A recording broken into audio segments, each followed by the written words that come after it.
do do do do do do do. Hey. Hey yo, Street Fighter, keep on fighting, make the future brighter. Hey, yeah, Street Fighter. Ooh, ooh, ooh, ooh, ooh, ooh.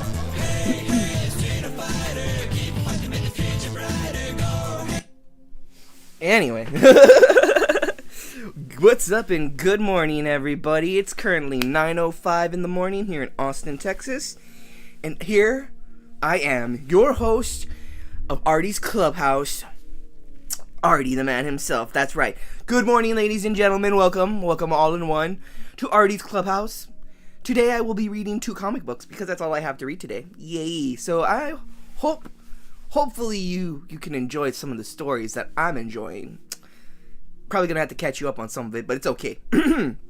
Anyway, I got my cup of coffee right here. It's hot. It's a hot cup of coffee. It smells really good. Let me take a sip.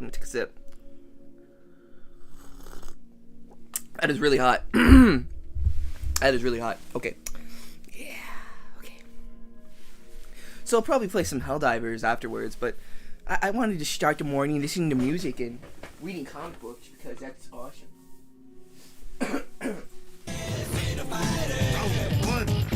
Okay, so I have 2 comic books to read today. I have Zorro, Man of the Dead, and Ultimate Spider-Man issue number 3.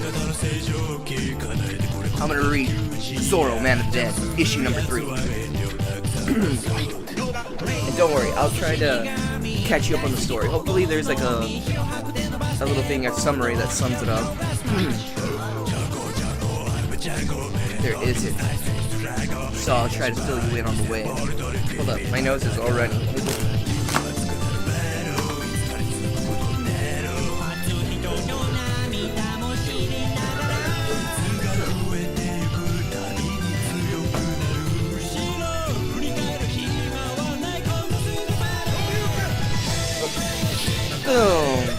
I'm back. Zorro, Man of the Dead, issue 3 by Massive. Sheen Gordon Murphy and Simon Gao. I think Sheen Murphy is the artist, if not, he's the writer. And, yeah, let's see. Zorro, Man of the Dead, issue 3. Sean Gordon Murphy, writer and artist. Simon Gao, color. DC Hopkins, lettering. Clay McCormick, editor. Massive Publishing. Michael Calero, publishing CEO. Kevin Rotelli, publishing president. Dr. Robin Crook, executive coordinator. Angel Nolasco, finance officer. Trevor Richardson, executive editor and distribution. Randall Bruder, layout design.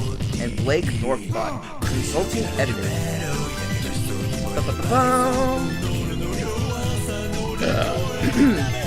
So, first panel opens up. We're in a secret,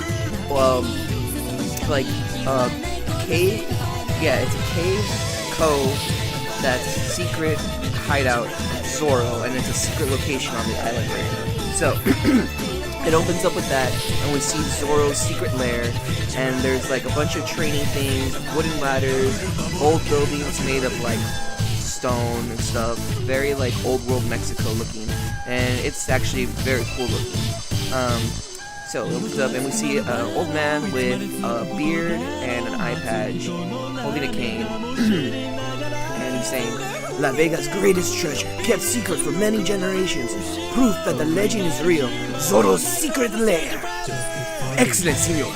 It's all still here, training area to practice my many fighting skills. And this is Zorro talking as he looks at several panel layouts of the entire hideout. It shows a quarter for sleeping, a stable for horses, a library and chest for studying and planning attacks and stuff, and a training ground. A place to study and investigate clues, a spot for me, Bandido, and Tornado to rest after completing our many adventures. So that's Zorro. Next page. Okay, next panel we see Zorro. He's standing with a bunch of freedom fighters and revolutionaries from the town that he just freed. So, the story is like this. There's a town called La Vega, Yeah, in La Vega. And it's a small little Mexican village. And, you know, it's not like super rich and stuff, but it's nice and it's decent. And one day they're celebrating a festival, Dia de los Muertos, and they're putting on a recreation of Zorro, so like a little play. But, unfortunately for this little town, it's under the control of the cartel. Oh no, real world bad guys. Cartel no bueno, guys. And the cartel didn't like that they were putting on a play of Zorro because they felt that it would light a fire in the people's heart to rebel against the cartel and turn against them. And they didn't like that. They didn't like them telling stories that would kind of reinforce that belief. To give people hope and rise up against tyrants that rule over them. So the cartel leader, El Rojo, killed the man that was portraying Zorro and started like killing a bunch of people in the town. And sadly enough, the man that was portraying Zorro was the father of two children. One named Diego and the other one named Rosa. And Rosa ran away. She's the daughter. She was the oldest. And Diego was taken to safety and was traumatized from the whole event. Years later, it turns out that Rosa now works for El Rojo and the cartel, and she's actually a spy. And Diego has been living with his adopted father, and he's been living in, I guess, in a sense, a life of luxury. Although he was still traumatized from the events that occurred because he saw his father get murdered right before him as a child. Needless to say, stuff gets really bad. Rosa finds herself in some kind of deep trouble, and things happen. Diego snaps back into reality, but now he takes on the persona of Zorro. So he literally believes he's Zorro, and now he's gonna fight against the cartel with the help of his sister and the help of the entire population of the town. And there was a little help from a government DEA agent before he was killed by El Rojo. So now it's up to Zorro to save La Vega. So I hope that caught you up. Apologies for not maintaining it. We weren't sure what your wishes would have been. Senor Patch, I'm honored by your dedication and support. Once we bring it back to its former glory, we can begin planning our attack on the Red Devil of La Vega, El Rojo. Have you lost your mind? This is just a rundown cave any hobo could have lived in. There's absolutely no connection to Zorro. Here we are, senor. This chest has been here longer than any of us can remember. Clearly, these things belong to you. Zoom, there's a hat, throwing knives, a mask, a pocket watch, and all sorts of things. The kid is loco. Hold up.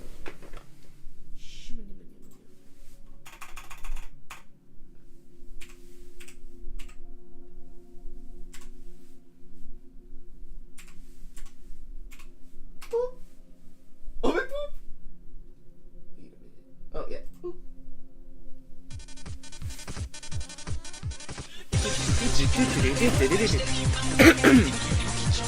The kid is loco. Okay. A moron with a sword. How the hell did he overpower you again? He wasn't alone, Senor Rojo. Some of the villagers were with him, including the gringo who owns the bodega.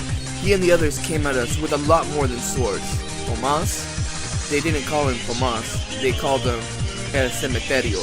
El Cementerio. The assassin from South America. No one's ever seen him and lived to talk about it. Apparently he's been living under our noses for over 20 years.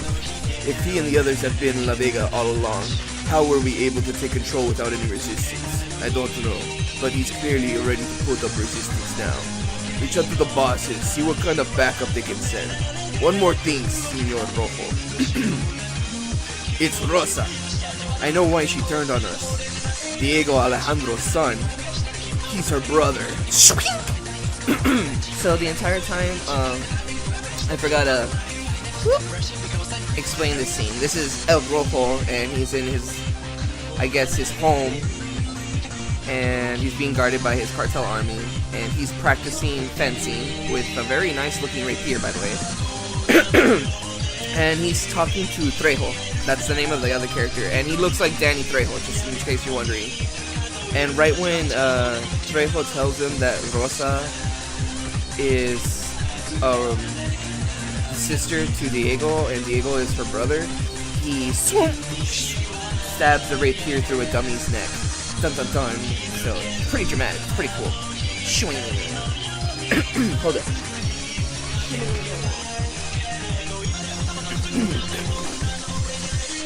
Okay, so,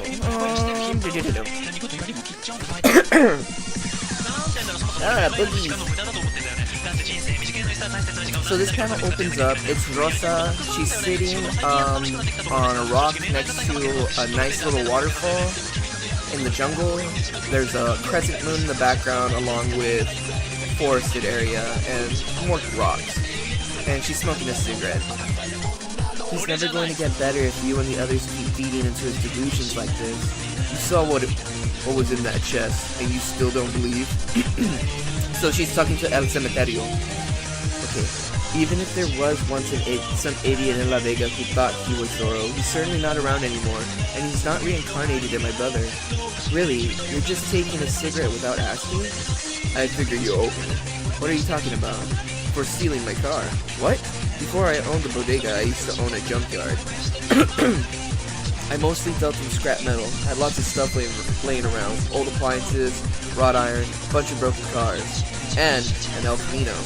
Okay, so El Cementerio and Rosa are talking while they're both smoking a cigarette, and we get some backstory. You were just a street kid looking for anything valuable to pawn. It shows Rosa as a little kid, and she's like in the junkyard, and she's trying to jumpstart a car. Click. So I guess she jump-started the car. He noticed it while he was working on his car, and he pulls out his handgun and sees Rosa in an El Camino. And she's a kid. I knew how hard it was for you kids to survive as the cartel took over, so I usually left the gate unlocked. I just never expected you to take anything that large. Holy shit, she did it! We really gonna let a chica into the clubhouse? That depends.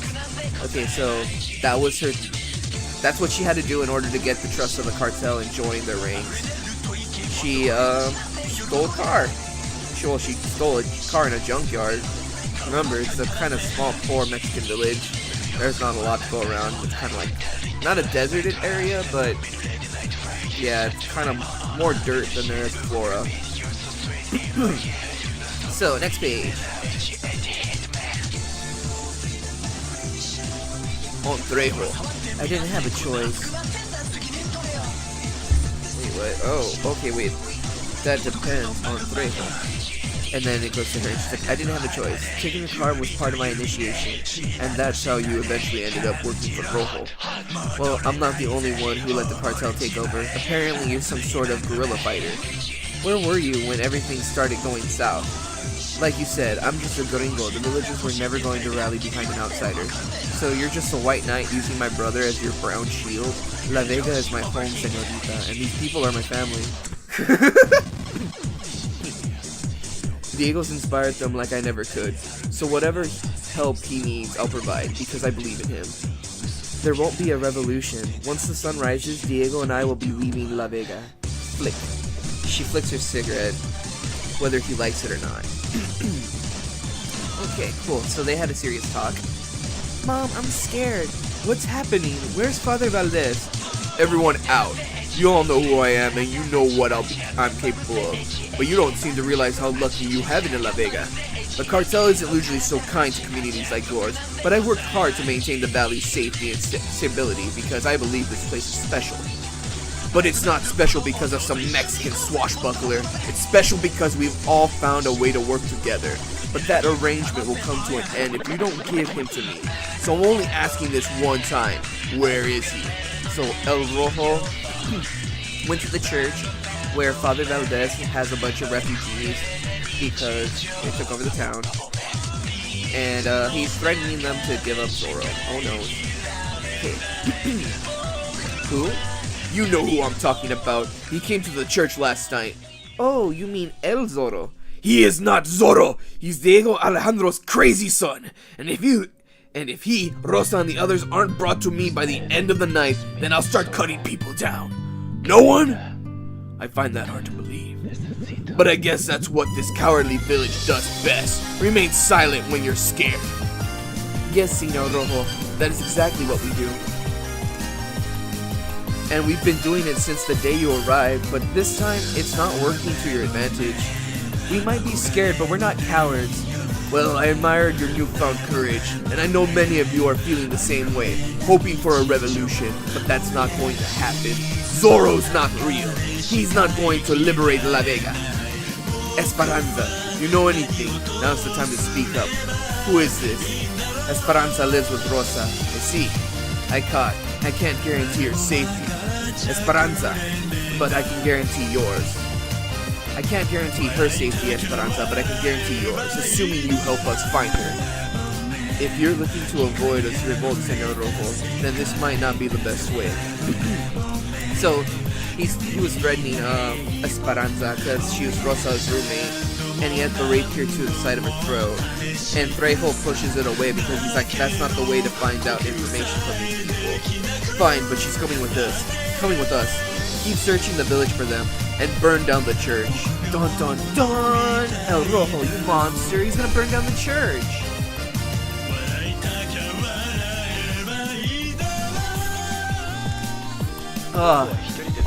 Okay, cool. The coffee's nice and hot, like warm now.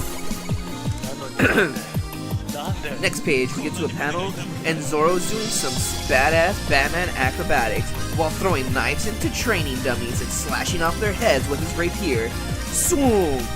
He does a freaking swing, he does a freaking full swing, and then he kicks the dummy's head right off. So I got a pretty awesome action page right here. Hooray for El Zoro! Even when I was your age, I could never move like that. Gracias, Senor Cementerio. You might not have been as nimble, but I'm guessing you made up for it with brute strength. Senor Zoro, El Rojo is burning down the church. Oh my god, did everyone get out in time? So far, no one has died, but they have Esperanza. What? That dastardly red demon! I will make it pay. Senor Cementerio, gather your men, for we leave at once. You're not going anywhere, Diego. But Rosa, we must respond or else the rest of the villagers will lose hope. He's right. The longer we wait, the more likely the cartel will send Rojo reinforcements. He's trying to draw you out of hiding. If you go after him now, he and his men will mow you down. It's our only option, Rosa. There's no leaving the valley. You and your brother need to stay and fight. Does this seem reckless, Bomas? Isn't there another way? Sorry, Father, but sometimes there are no good options. What about Wilco's plan? Rojo's in the village with most of his men. If we raid the mansion while he's away, we can steal the files and get them to TDA. Oh, wait, my bad. I was reading that in El Cementerio's voice when I should have done that in Rosa's voice. So, what about Wilco's plan? Rojo's in the village with most of his men. If we raid the mansion while he's away, we can steal the files and get them to the DEA. And how are you going to break into the mansion without Rojo finding out? We'll kill them quickly and quietly without a shot being fired. I see. Preferably with the help of someone using a sword. Exactly. I thought you said you didn't want him getting involved. Like you said, sometimes there are no good options. I don't believe in Zoro, but I believe in my brother. Ba-ba-ba-bum! Oh, and we get this awesome full-page thing where she fucking drapes her brother Diego with the cape of Zoro. And there's like this badass, like, freaking skulls, candy skulls in the background that are like colored beautifully, and the freaking whole village behind him. They're ready to take on the cartel. Let's go, Zoro! June. Next panel on the page. It shows El Rojo watching as the church is being burned down. Senor Rojo, what's going on? I'm sending these people a message. We got a bunch of calls about the church, senor. We need to move these people away so the fire department can... No, let it burn. There's only so much I can turn a blind eye to. Slash! He kills the cop that he was talking to. El Rojo's cartel leader and pretty much owns the entire town. But the cop was like, hey, it's like I can only turn a blind eye to so much, dude. Like I need to do something about this fire. It's like, please stand by so I can do my job. So he wasn't gonna take in El Rojo, but he was just like, let me at least put out the fire. It's like, this church doesn't deserve to burn. And he just slashes his throat with the rapier. Why are you standing around? Search the village. That's what he tells the rest of the people that are there. Next panel page, Zoro and everyone else is on horseback, and on the horizon they can see the church on fire. And it's nighttime. Stay strong, priest. The Holy Spirit is too great to reside in a single building, for it resides in each of us. These days, I'm not sure it resides anywhere. You can't blame God for your misfortune, Rosa. Was it God who took our parents, or Alejandro and Loco? It wasn't God who made you join a gang of thieves when you were young, or made you work for El Rojo. And it certainly wasn't God who made you abandon your brother. What kind of priest condones all this violence and bloodshed? Maybe I'm not the only one struggling with my faith. I'm willing to break the rules if it means protecting my flock. Alejandro used to say the same thing, Father. That's why he made a deal with the devil and let Rojo into La Vega. Dun, dun, dun, dun, dun, dun. Alejandro gave up most of his land to the cartel, made a lot of concessions in order to keep the peace. It was his greatest sin, but he felt it was the only way to protect his people. When I arrived, the first thing he taught me wasn't the sword and the whip. It was to make me understand that we're all sinners, and we must look to God for guidance. Maybe that's why he was obsessed with Zoro. It helped him understand that sometimes doing the right thing means breaking the rules. Day of the Dead was always very special for us. Not only would we use the rituals to attract the spirit of my father, we would also try to attract the spirit of Zoro. First, we build our altar. Then we cook a bunch of food that my father and Zoro would like. And then we go to the church where they both disappeared. And the backstory. God brought Alejandro and I together with Zoro, his cloaked angel. So for me, Zoro and the Holy Spirit mean the same thing. Hope. Diego. And Diego takes off on the horse. Or Tornado. The horse's name is Tornado. Okay, Rojo and the others are still in the village looking for them. He wants you and the others to start checking the farm. And what about her? She was close with Rosa. We might need her as bait. Give her to me. I'll get the truth out of her. Don't touch her. Remember, quickly and quietly. If things don't go to plan, we'll cover Trejo and his men from here. Gracias, Señor Cementerio. Diego, stay close to me. So, first two panels up top are Trejo talking to his men, and they have Esperanza as hostage. So she's right there with them. And the last four panels on the page, it shows El Cementerio like looking at them through binoculars. So they're planning it from afar. And it shows Zoro and Rosa looking at them from afar also. And now they're gonna run after them. Again, I don't know who this Diego is, but you seem to have him confused with El Zoro. God be with you, Rosa. So Rosa and Zoro and Bandito take off, and they sneak. They just hardcore parkoured into a building. Okay, so Zoro picks a window down those stairs to the right, and now they're sneaking into the El Rojo's hideout. And of course, there's guards.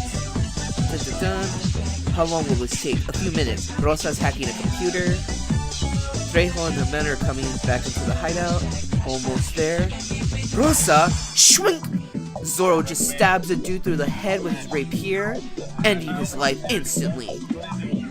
Boom! Thud. You hear that? Thwip! Zoro uses his whip, and he nooses a guy, and then Rosa chokes him. While they're distracted with that, Zoro pops out and slashes two dudes in the throat with his rapier as quickly as possible. Only 3, such a shame. I was hoping for more. I have the files, let's get out of here. Okay, so Rosa and Diego successfully completed their mission. Uh-oh. Esperanza! Dun dun dun! Rosa! Okay, so Rosa sees Esperanza and she shouts because she's surprised. And because of that, Trejo and Esperanza look up and they see both of them up in the building, and then boom, boom, boom, she starts blasting Esperanza, bam, and then Trejo and his men retaliate. Ah! Shoom, they get her through the shoulder. Rosa! Shoom, she falls. Boom, thud. She hits the floor. Bum, bum, bum.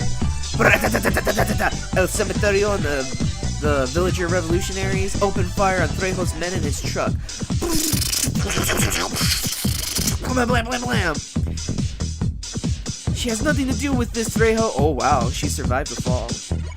To be honest, that doesn't even look like it was like a 2-story fall, so it looks like it was about a 2-story fall, so as long as you ragdoll physics and she landed on her back, she's good, but man, that must have knocked the wind right out of her for a moment. Okay, so now Rosa's like, boom, covered behind the building wall, while Trejo and his men are firefight. This is the life you chose, Rosa. You know the rules. When things get bad, not even our families are safe. But sometimes family is all we can depend on. Shoom! Zoro jumps on Trejo. Boom! Your sister was my family, Diego. Boom! Trejo throws Zoro off. My name isn't Diego. It's El Zoro. Blam! Ah! Diego, no! Sorry, you had to see that, Rosa, but he left me no choice. Neither of you did. Your revolution is over.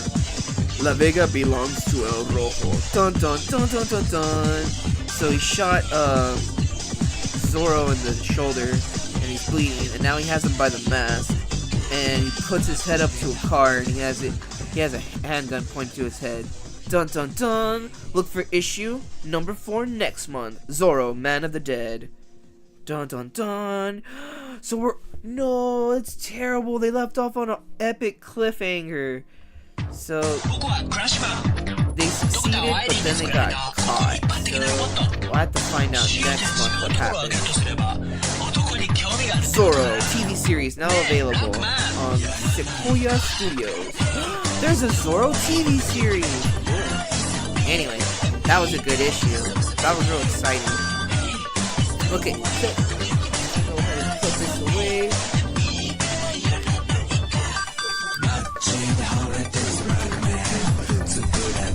I'm the big one.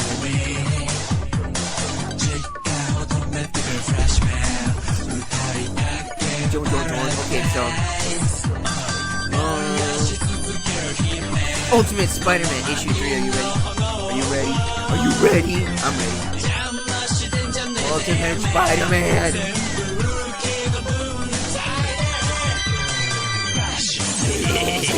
These songs are so fucking funny. Dun, dun, dun. Okay, so first page, jump into the action. Universal Orlando Studios. Spider-Man. Okay, so first page, 2 panels. See New York, this huge bridge, some tree foliage, then see some skyscrapers and a construction. A vehicle used for construction of skyscrapers, and it says March. And then the final panel shows Mary Jane with her son. I don't know, I think they're up to something. What do you think, Richard? I read about this in a book once. See how they're avoiding eye contact, Mom? Very sketchy. Alright then, let's hear it. What's going on? Okay, so Mary Jane and Richard are just looking at Peter and his daughter. Oh, this is funny. Nothing. And if by nothing May means the simple enjoyment of some solid daddy-daughter time, then yes, absolutely nothing. Maybe the 2 of you are up to something and you're just deflecting. It's a real thing. I read about that in a book once. Oh, that's funny. Oh god, that's so funny. Okay, so that was Peter and May, and it's funny because May's sitting there and she's hugging a pillow. She's like nothing with like half her face hidden, so she's obviously keeping a secret. And then Peter's just sitting down, and he literally just used what his son said against him. That's funny. Okay. Well, Richard and I are heading out. Mom says I need new shoes. I think these are perfectly fine, but she disagrees, so now I'm getting new shoes. Get those new fresh Adidas, dude. Get those Yu-Gi-Oh! Adidas. They're freaking awesome. I saw a video of some dude unboxing them. I'm like, dude, I love the style because I'm so used to the Adidas having 3 stripes on the side. That's what makes it an iconic shoe, and I love it. And this one had a completely original, unique design and style, and you're just like, that's a pair of Adidas? I would never wear those, dude. I would get those, like, boxed. I would get those, like, minted and put in a collector's case and just immortalize them. And just be like, those are the legendary Blue Eyes White Dragon kicks. And no one is worthy of wearing them. Anyway, back to what they're saying. And after that, we're gonna pop into the forest. We shouldn't be more than an hour. You guys have fun, and don't do anything I wouldn't do. So Mary Jane, with a smile, casually waves them goodbye. And she leaves with Richard to go get him some sweet-ass kicks. Probably the new Yu-Gi-Oh! Adidas because they're heckin' fresh. And then May and Peter are just like, they have like a little calm smile on their face as they look at them leave. You wanna? Yeah! Issue 3. 20 years ago, the Maker prevented a radioactive spider from biting a young Peter Parker. He likewise prevented the creation of any other superheroes and formed a secret council to rule the world from the shadows. 2 months ago, Peter Parker, now a married father of 2, allowed a radioactive spider to bite him after Tony Stark sent Peter a Picotech suit, the spider and warning of the Maker's Council. Since then, Peter has used his incredible new abilities to pursue the truth of the world, while his uncle Ben Parker pursues it through investigative journalism after leaving the corrupt Daily Bugle, owned by Wilson Fisk. The one hitch in Peter's heroism, his daughter, May Parker, has discovered his secret identity. This is gonna be so cute. Okay. That was pretty much a catch-up summary. Next page, first panel, we see May. She's wearing a blue puffy jacket, a purple and black striped scarf, some goggles, some yellow puffy pants, perfect for winter, and these pink high-top sneakers. And of course, she has an adorable little Sailor Moon hairstyle. They're in buns. She's like, well, I like that it's got the spider on it, but it's kind of more scary, Daddy. You think? Okay, what's it need? Maybe some color, and seriously less scary, Daddy. So the first suit he's trying on is, because his suit's pretty awesome and it can do things on its own. It's a black suit. So it's got the spider webs and it's got like a pretty cool looking spider symbol. It kind of looks like what the black suit from the Spider-Man 2 video game, except it's a comic book, so it doesn't have all that weird kind of texture detail to it to make it look all slimy and organic. And he's like, okay, needs color. You mean like this? Less scary, more cool, and red.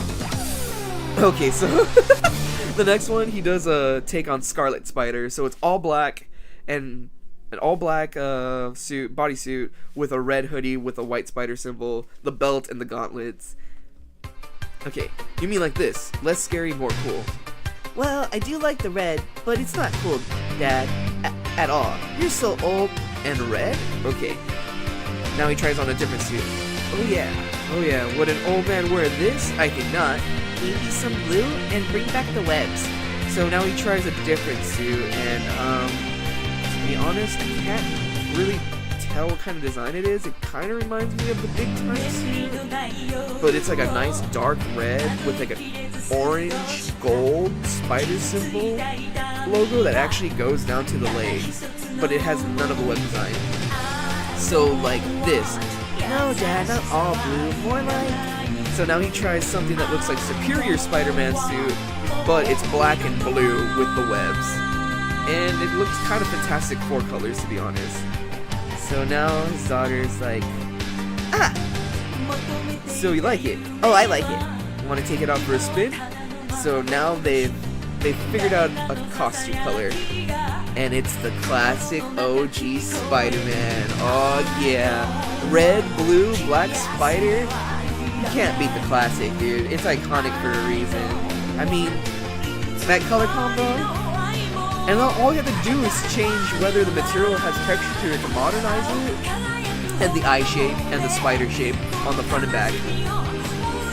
But that classic suit design, it's golden era perfection.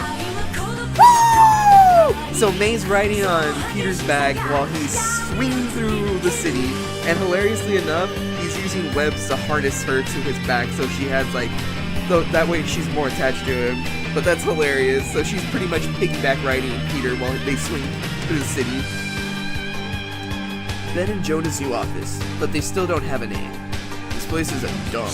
Yeah, but it's our dump. You could have picked a little nicer location. Jonah, I spent exactly what you told me to. Are you saying there was more money in the budget? Some, but if we spent it all on an office, there wouldn't have been any left over for the employees.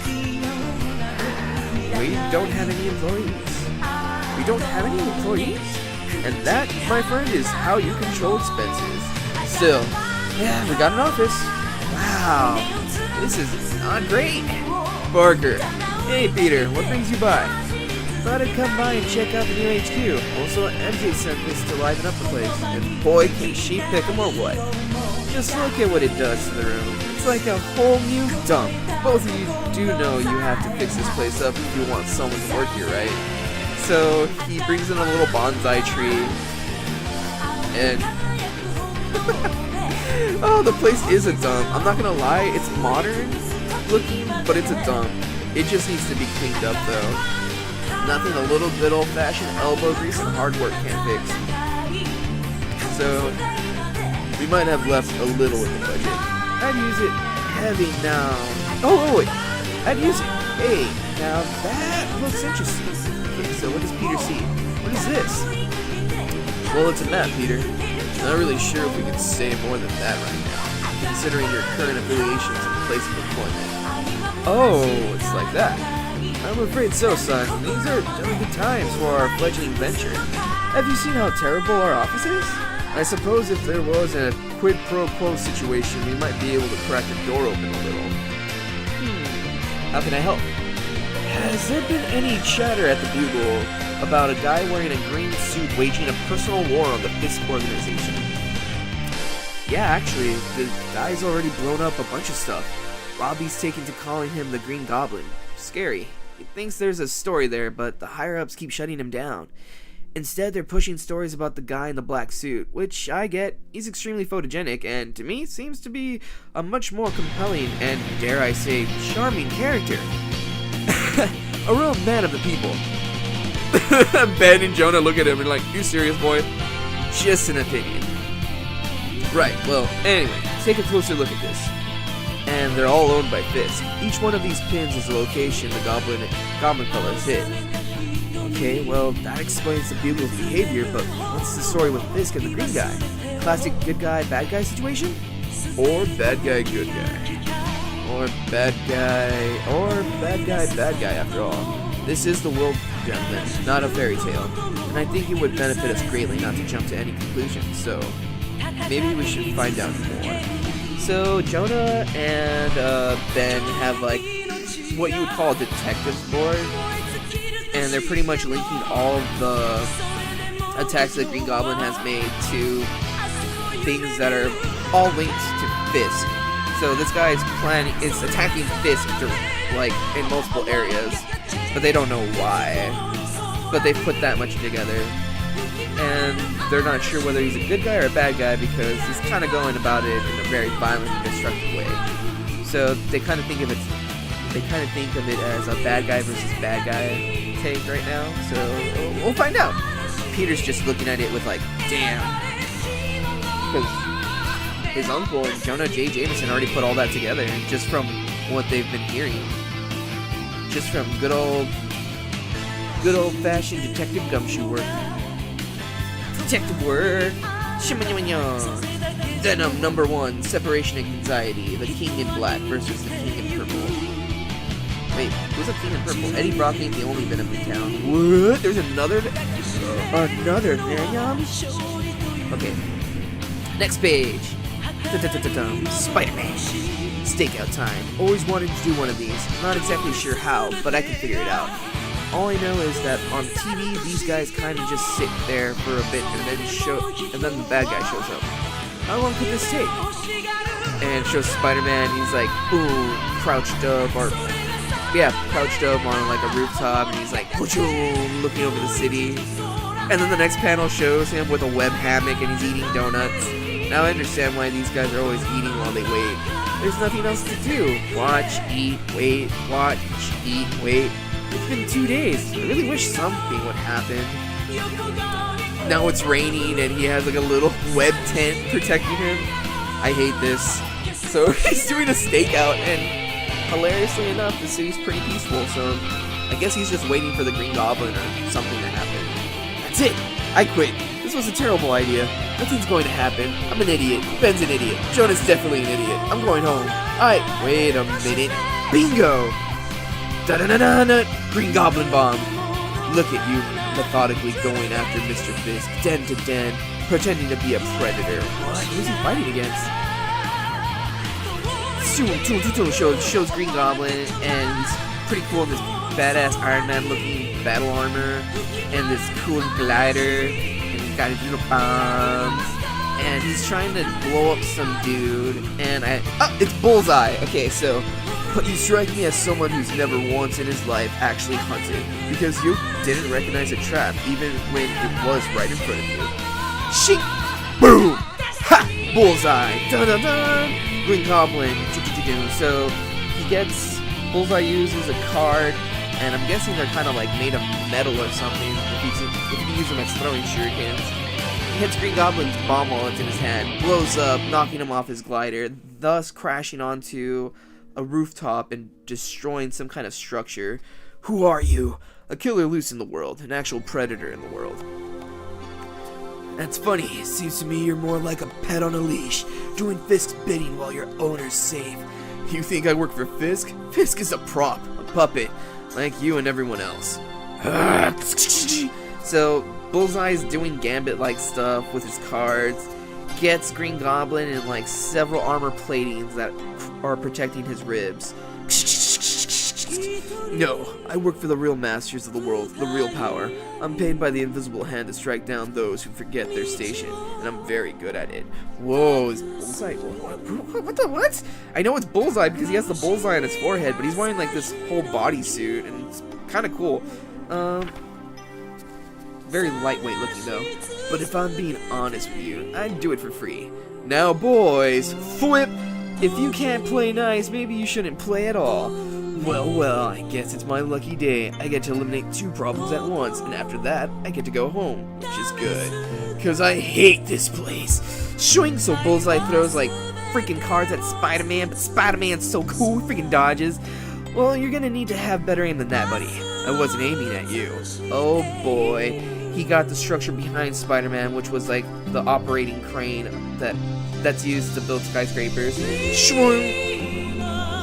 It's crashing down. Oh no, what are you gonna do, Spider-Man? Turn the page. Bullseye's over the wreckage. You alive in there? I hope you are, and I hope it hurts real bad. Ugh! He gets shot in the back by a green laser. Don't worry about him. Worry about me. Okay, deal. String throws more cards at the Green Goblin, and I guess they're like a stun effect. Because it electrocutes him. And she won't turn the page. We get an ass shot of a Spider-Woman.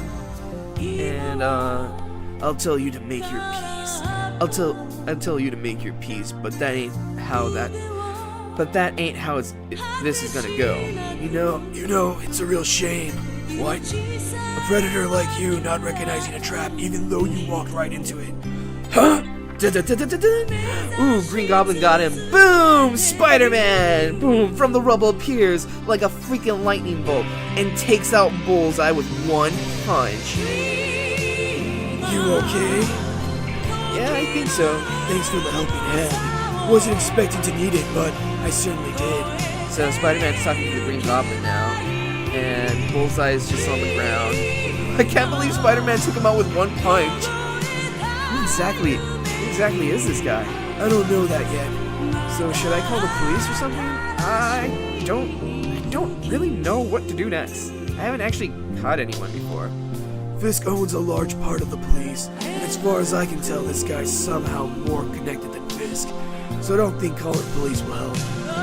But what are you going to do? Same thing as every day. What needs to be done?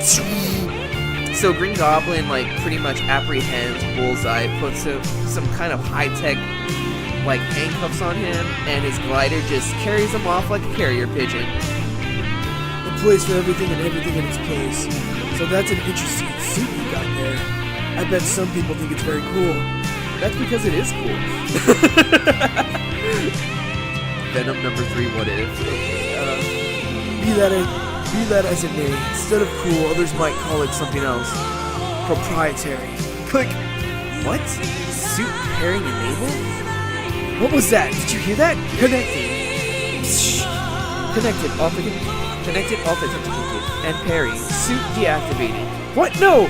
No deactivating! No deactivating! Uh-oh. So Green Goblin just hacked freaking Spider-Man's suit because it's made out of some kind of badass nanotech like Iron Man's suit. And now he knows that Spider-Man is Peter Parker. Oh my god,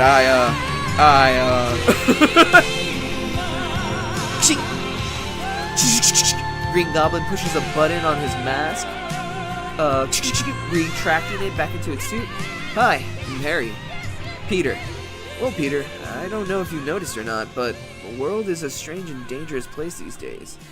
Yeah, I'm starting to notice that. So, wow, Harry just introduced himself to Peter, and Peter introduced himself to Harry, and they're both, in a sense, vigilantes. You want to get a drink? Maybe talk about it? Sure, to be continued. So this is how Peter and Harry become friends in this weird mix-up of a universe. Instead of becoming friends in high school, they become friends as vigilantes. And that's the end of Ultimate Spider-Man issue 3. Next month on sale in April, issue number 4. Oh man, that's gonna be so cool. Okay, this was good. I like this. This was. It had action. It had funny bits. It had family moments. It had. You want to get a drink? Sure. Okay. Soon. And that's the end of Ultimate Spider-Man issue number 3. Issue number 3. Dun dun dun. Okay, so let me just finish my coffee. It's probably cold. Yep. It was cold, but it wasn't too much. Oh, that was gross. Okay, so that's the end of my morning comic book stream. I'll be back and I'm gonna play some Helldivers because I want to see if I got all those medals, baby. We're gonna conquer the galaxy. Dun, dun, dun. Anyway, I'll see you guys later. Until then, stay awesome, stay hydrated, stay golden, and remember, your little anime bro from the anime fam is always here at the clubhouse to entertain you. Until next time. Like, literally, it's probably gonna be like a 30-minute break. It's probably just like get something to drink, maybe snack on something, play with my dog because he's all sad. He's just there laying down, all cute. I'm gonna attack him. I'm gonna be like, yeah, we're getting a belly rub for the puppy. And he's gonna be like, yes. Gotta show my doggy some love. So I'll see you guys in a bit. Till then, stay awesome. Peace.